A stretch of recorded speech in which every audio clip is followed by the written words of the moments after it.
ഇത്ര സ്ഥലമുണ്ട്. ഞങ്ങളെ നടയിലല്ലേ പിന്നെ എന്റെ മണ്ണിന്റെ നടയെന്നടി. ഹലോ അമ്മായി, തൊട്ടപ്പുറത്തെ വീട്ടിലെ ശാന്തേച്ചും അതിന്റെ അപ്പുറത്തെ വീട്ടിലെ രമണേച്ചും തമ്മിൽ പൊരിഞ്ഞടി. ഞാൻ വീഡിയോ വാട്സപ്പിൽ അയക്കാട്ടാ. എന്റെ കയ്യിലെവിടുന്ന വാട്സപ്പ്? ഇപ്പോഴും ഞാൻ ഈ കുത്തണ ഫോണും കൊണ്ടാ നടക്കണത്. മോളെ, നമുക്ക് അമ്മായിക്ക് ഒരു ഫോൺ വാങ്ങിച്ചു കൊടുക്കണം. എന്റെ പഴയ ഫോൺ കൊടുക്കാം. അമ്മായി പെട്ടെന്നൊന്ന് വന്നേ. ഞാൻ വന്നു. നീ നിന്റെ പഴയ ഫോൺ എടുത്ത് അമ്മായിക്ക് കൊടുക്ക്.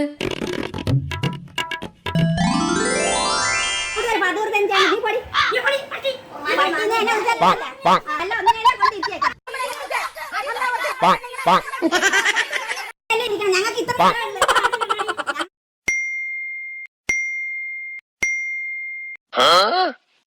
ഹലോ, ഇപ്പൊ എന്റെ ഏരിയയിലുണ്ടായ വഴക്കൊക്കെ ഞാൻ അയച്ചിട്ടുണ്ട്. അപ്പുറത്തെ ഏരിയയിലത്തെ വഴക്ക് ഞാൻ വൈകുന്നേരം